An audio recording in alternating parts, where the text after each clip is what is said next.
चलिए समझे, पेन छोड़ देंगे आप लोग और I am going to share a picture because आपने जितने खूबसूरत तरीके से लिखा होगा इसको घर जाके और खूबसूरत तरीके से लिख लेना, ठीक है ना बेटा? और नहीं देखो क्लास, ये जो फॉर्मूलाज लिखे इससे पहले थोड़ा सा समझ लेते हैं कि इंटीग्रेशन क्या है। इंटीग्रेशन इज एंटी डेरिवेटिव, मतलब रिवर्स ऑफ डेरिवेटिव। अगर आप डेरिवेटिव का उल्टा करते हैं तो आपको इंटीग्रेशन मिलता है। पहले थोड़ा सा फॉर्मूलाज पर नजर डालने से पहले हम एक बार थोड़ा सीख ले यहाँ पे। अच्छा बच्चों, y इज इक्वल टू है x cube plus 2x square plus 7x। क्या आता है इसका डेरिवेटिव? 3x स्क्वायर प्लस 7, ठीक है। अब मैं इसका ना इंटीग्रेशन ले लूं। इंटीग्रेशन लेते कैसे, बहुत ध्यान से समझना। तो dy बाई dx यहाँ पे इंटीग्रेट हुआ है, तो ये भी क्या होगा यहाँ पर इंटीग्रेट। इंटीग्रेट करने के लिए कांस्टेंट ही रहता है, उसको छेड़ना नहीं है आपको। और x की पावर का इंटीग्रेशन हम पहला फॉर्मूला यहाँ से सीखते हैं। x की जो भी पावर है उसका इंटीग्रेशन होता है, उसमें 1 प्लस हो जाता है और जो पावर बनती है सेम कहाँ आ जाती है? तो x की पावर हो जाएगी 3 एंड अपॉन में भी 4 कांस्टेंट ही है। x की पावर हो जाएगी, जल्दी बोलो, एक है ना अभी पावर, हाँ 2 और अपॉन में भी, और 7 जो है दैट इज कांस्टेंट। मैंने यहाँ ये अलग से इसलिए लिखा, 1 का इंटीग्रेशन होता है x, 2 का होगा 2x, 3 का 3x, 4 का 7 का 7x। मतलब 7 ना अकेला अगर कोई नंबर है जो कांस्टेंट है तो ऐसा समझ लो कि 7 तो बाहर आ जाता है, ऐसा समझो। इधर देखो, अगर 7 का इंटीग्रेशन होता है 7 तो बाहर आ जाता है, अंदर क्या बचता है? क्या बचा बोलो? 1। तो 1 का इंटीग्रेशन x और इसलिए वो बना 7x, ठीक है। तो यहाँ बन गया 7x। अब जरा ध्यान से देखना आप लोग, 3 से 3 कैंसिल, 2 2 जा 4। क्या मैं वापस अपने क्वेश्चन पर पहुंच गई? देखो, तो ये मैजिक दिखाना था कि डेरिवेटिव अगर करते हैं और उस डेरिवेटिव का आप इंटीग्रेशन करते हैं तो हम घूम के अपने डेरिवेटिव के क्वेश्चंस पर पहुंच जाते हैं। यानी कि कुछ ऐसा समझो कि जो चैप्टर 6 में हमने पढ़ा, जो सारे आंसर्स हमने गैदर किए, वो आंसर्स अभी यहाँ पे क्वेश्चन बनकर आएंगे और हम रिवर्स डेरिवेटिव करेंगे। समझ में आ गया? और इस रिवर्स डेरिवेटिव के करने के चक्कर में हमारे सारे डेरिवेटिव के फॉर्मूलाज भी रिवर्स हो जाते हैं। That's why in the integration you must know the formula of differentiation also. अगर आप अवेयर नहीं है तो फंस सकते हैं वहां, क्योंकि कभी-कभी तो बच्चे डेरिवेटिव और इंटीग्रेशन के फॉर्मूलाज में, अगर प्रैक्टिस कम है तो, वरना ये बहुत छोटी बात है, फॉर्मूलाज में कंफ्यूज कोई नहीं होता। प्रैक्टिस नहीं है तो आप तो बेटा प्लस माइनस में भी कंफ्यूज हो जाओगे। इधर देखिए सभी, x का डेरिवेटिव हमने क्या पढ़ा था?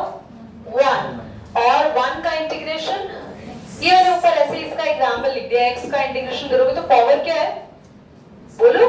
1 है ना, तो एक पावर बढ़ जाएगी और अपॉन में सेम आएगा। जल्दी बच्चों, 1 अपॉन x ये होता था। ये वाले केस में हम रिवर्स पे नहीं आ रहे हैं, थोड़ा सा समझ लो। यहाँ समझ लो रिवर्स पर आ भी रहे हैं तो नेगेटिव साइन यहाँ, जिसमें भी नेगेटिव वाला आंसर आता है ना, जब उसका इंटीग्रेशन करते हैं ना तो ये नेगेटिव यहाँ चला जाता है। ध्यान से देखना, इसका इंटीग्रेशन क्या आ रहा है, जल्दी से देखो, यही आ रहा है ना क्विकली, पर ये जो नेगेटिव था यहाँ वाला वो इधर आ जाएगा। ये कहाँ देखने को मिलेगा? ये देखो इधर भी देखने को मिल रहा है। जल्दी से क्विकली, cos x का डेरिवेटिव क्या था? है ना, तो sin x का इंटीग्रेशन क्या होगा? माइनस यहाँ चला जाएगा नेगेटिव cos x। समझ आ रहा है? नेगेटिव वाले केस में देखने को मिलेगा। इधर देखो, cosec x का डेरिवेटिव था minus cosecant x cot x। अब cosecant x cot x का इंटीग्रेशन करोगे तो नेगेटिव माइनस cot लिख दिया क्या? सॉरी, cosecant x, करेक्ट कर लेना बच्चों। तुम लोगों ने तो वही, सॉरी बटन है ना तो प्रॉब्लम नहीं है, सही करके लिखा था, बहुत बढ़िया। ex तो फेवरेट डेरिवेटिव और इंटीग्रेशन होता है x का x से डेरिवेटिव x से इंटीग्रेशन. log x का डेरिवेटिव होता था 1 upon x और 1 upon x का derivative integration log x. sin x का डेरिवेटिव cos x का integration sin x. Simple reverse चल रहा है. tan x का डेरिवेटिव secant square x का इंटीग्रेशन. यहाँ तक तो आप अपने आप समझ लेंगे. अब बच्चों यहाँ आ जाओ. The problem is here. क्या sec x किसी का डेरिवेटिव होता है? sec स्क्वायर तो होता है, sec तो किसी का नहीं होता. बेटा sec आ जाए तो फॉर्मूला हम बना सकते हैं ना. तो ये फॉर्मूला आप लोग के लिए ऑलरेडी बना हुआ है. That is log sec x plus tan x. किसी का डेरिवेटिव होता ही नहीं है, किसी का भी डेरिवेटिव नहीं है tan x. तो tan x का इंटीग्रेशन हाँ मॉडुलस है. ठीक है. तो tan x का इंटीग्रेशन क्या minus log cos x log sec. दो फॉर्मूलाज है, दो आपकी चॉइस है. ये लगाओ ये लगाओ. मेरी है ऐसे दो कैसे देखो. हाँ अगर ये वाले को ऊपर वाले को ध्यान से देखो, log अपना आगे जो भी कुछ होता है वो साथ वाले की पावर बना देता है ना. तो 1 upon cos क्या होगा है ना. तो ये वही बन गया. इसीलिए दो फॉर्मूलाज यहाँ लिखे और बने वो किसी एक से. कोसेकेंड x का पता लगा चुके हैं. और ठीक है सिंपल है. You have to learn these formulas. Learning वाले फैक्टर्स बस ये है ज्यादातर है ना. बाकी सब तो रिवर्स कैटेगरी में ही चल रहे हैं. ओके चलो पॉज कर दो बेटा. क्लीन करते करो. sin 2x का इंटीग्रेशन बोला है एवरीबॉडी. sin 2x इंटीग्रेशन लगाओ. dx लगाना जरूरी है और ये पूरा y के इक्वल होता है. ये होता है इंटीग्रेशन. इधर देखो ये होता है इंटीग्रेशन का एक्सप्रेशन. अब मैं तुम्हें ये समझाऊंगी कि dx इसके साथ क्यों चिपका हुआ है, यानी हर क्वेश्चन में वो dx क्यों लगा हुआ था. रीजन पता होना चाहिए ना. देखो अच्छा मैंने क्या बताया. मैंने बताया कि इंटीग्रेशन क्या है एंटी डेरिवेटिव. यानी जो भी तुम्हारा डेरिवेटिव का आंसर आता था वो यही होता था. जल्दी बोलो. यानी sin 2x किसी ना किसी डेरिवेटिव का क्या होगा बोलो आंसर होगा. That is dy by dx of something. तो एक काम करते हैं, इसको जब इंटीग्रेट करना होता है तो हमेशा denominator should go that side और दोनों तरफ हम इंटीग्रेशन का क्या लगा देते हैं साइन. और हमेशा d और इंटीग्रेशन कैंसिल आउट इफेक्ट होता है. So it remains. अब मुझे ये मत कहना दीदी d और इंटीग्रेशन कैंसिल आउट इफेक्ट. नहीं ये तब होगा जब sin 2x नहीं होगा. sin 2x है so we have to integrate it. तो अगर मैं किसी दिए हुए क्वेश्चन को ऐसे लिखूं तो घबराए ना.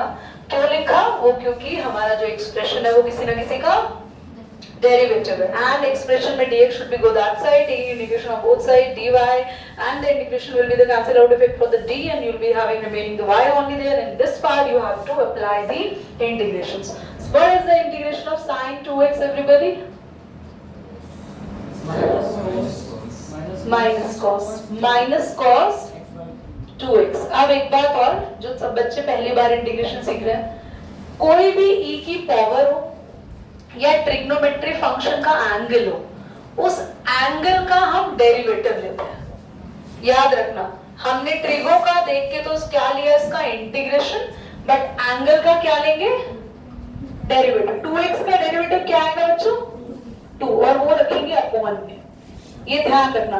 Every time for the trigonometric function जो एंगल चल रहा होता है उसका क्या लेते हैं and the derivative goes to the denominator and your answer is ready. Now Didi, what is this c? Why we are applying the constant? अब इनको तो पता है, अब तुम भी समझो. देखो कैसे पता. I don't know. पढ़ा तुमने स्कूल में. चलो गुड. मैंने कब बताया सी कैसे आएगा. मैंने कब बताया सी कब आएगा. देखो x स्क्वायर प्लस 7 का डेरिवेटिव लेते हैं. तो हमारे पास ये कोई टर्म है y, हम इसका डेरिवेटिव लेते हैं. डेरिवेटिव क्या आएगा जल्दी बोलो. dy by dx 2x. फिर इसका वापस ना इंटीग्रेशन लेने चलते हैं. वापस इंटीग्रेशन लेने चलते हैं ताकि हमें फिर से क्या मिल जाए क्वेश्चन मिल जाए ना. तो चलो taking the integration again. dy should be that side, integrating sin 2x and 2x के साथ कौन आ जाएगा dx. This will remain y because we want the question back. dn integration is the cancel out effect. Now 2 will be constant, तो इसको integrating sign से बाहर निकाल दो। और x का जल्दी से बताओ क्या होगा, x स्क्वायर, ठीक है। अब 2 से 2 कैंसिल। यार मुझे मेरा आंसर तो मिला पर खाली ये मिला, ये नहीं मिला, है ना। तो ध्यान से सुनो, जब भी इंटीग्रेशंस करते हैं तो इंटीग्रेशंस में जब हम वापस जा रहे हैं यानी डेरिवेटिव से इंटीग्रेशन की तरफ वापस पहुंच रहे हैं तो हमें कांस्टेंट नहीं मिलते हैं हमेशा क्वेश्चन वाले, इसीलिए हमें सभी के साथ आंसर में क्या लगाना पड़ता है, सी। पर इंटीग्रेशन 2 टाइप का होता है, डेफिनेट इंटीग्रल्स और इनडेफिनेट इंटीग्रल्स। ये जो हम सीख रहे हैं ना, ये सारे हैं इनडेफिनेट इंटीग्रल्स। इनडेफिनेट इंटीग्रल्स में ही हमें नहीं मिलता है हमारा कांस्टेंट, जिसमें हमें लगाना पड़ता है लास्ट में सी। पर आगे जाके जब हम लास्ट एक्सरसाइज 7.11 करेंगे, that is based on definite integrals, तो उसमें सी नहीं लगाना। क्यों? क्योंकि उनमें सी अपने आप आएगा। कैसे आएगा? क्योंकि वहां पर हमें इसके साथ कुछ नंबर्स दिए होंगे, लिमिट्स दी होंगी, ठीक है। समझ आया? सी का फंडा भी क्लियर हो गया? हाँ मैम बोलो। मतलब माइनस में तो कांस्टेंट हो सकता है बीच में, या ऑफ कोर्स, बट हम माइनस हो या प्लस हो उसको बस सी से लिखते हैं। तो कभी माइनस सी नहीं होगा। No, always plus c. If it is minus, that c will itself contain that minus. We supposed to do that. Let's see the second part. Okay. Cos 3x. Class, do you really think cos 3x? मैं बताऊं तुम्हें अब. Sin 3x upon में 3 plus में c. ठीक है? बढ़िया, समझ में आ रहा है? थर्ड पार्ट बोलो क्या है? e की पावर 2x। e की पावर 2x। e की पावर 2x बच्चों,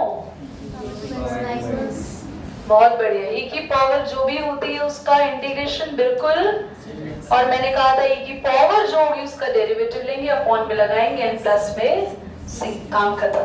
now the fourth part is ax plus b की होल पावर 2।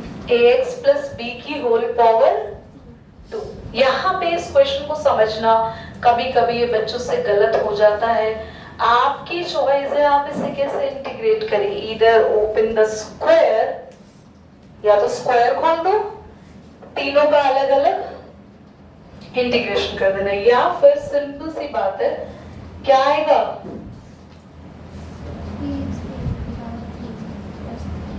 और जो ये है इसका डेरिवेटिव नीचे आ गया, ठीक है। प्लस सी तो लास्ट में भी हम लिखेंगे। क्लियर हुआ?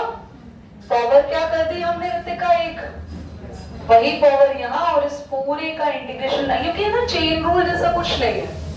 डेरिवेटिव में तो चेन रूल है, सब कुछ आगे लिखते हैं, there is no such chain rule. तो जो भी नेक्स्ट टर्म करते हैं दैट इज द डेरिवेटिव, और वो कहाँ आ जाता है, अपॉन में, ठीक है। और अगर किसी को ये डाउट हो रहा है भैया ये हमसे नहीं हो रहा है, तो आप लोग घबराए ना, ax का whole square plus b square plus 2axb, ध्यान से देख लेना बच्चों, इंटीग्रेशन कैसे होगा, a स्क्वायर तो as it is, x square का इंटीग्रेशन x क्यूब अपॉन में b स्क्वायर का integration 2ab as it is, और x का इंटीग्रेशन। कुछ कहेंगे नवाब बच्चे कि हमारे तो आंसर मैच नहीं कर रहे, तो कोई एक गलत तो कोई एक सही। नो बच्चों, हाँ जी, this can be an identity, but please ध्यान से सुनो, in the integration the answer will be differ by the different methods. Okay, the answer will be differ. Is that clear? ठीक है, नोट करना है, घर पे से बता दो क्या करें। माइनस का cos 2x अपॉन में 2 माइनस 4 e की पावर 3x अपॉन में 3, खत्म। चलो सेकंड क्वेश्चन क्या है, इंटीग्रेशन दिखाना बच्चा। क्वेश्चन क्या कह रहा है, फाइंड द फॉलोइंग इंटीग्रल्स, ठीक है, सिंपल है ये भी, फर्स्ट पार्ट कुछ है नहीं इसमें भी। सेकंड का फर्स्ट पार्ट है या 6th है। इंडिविजुअल क्वेश्चंस है। हाँ सीखे समझ गए, बोलो। इंटीग्रेशन ब्रैकेट में 4 e की पावर 3x plus 1 dx। करो खुद से करो, पॉज कर दो।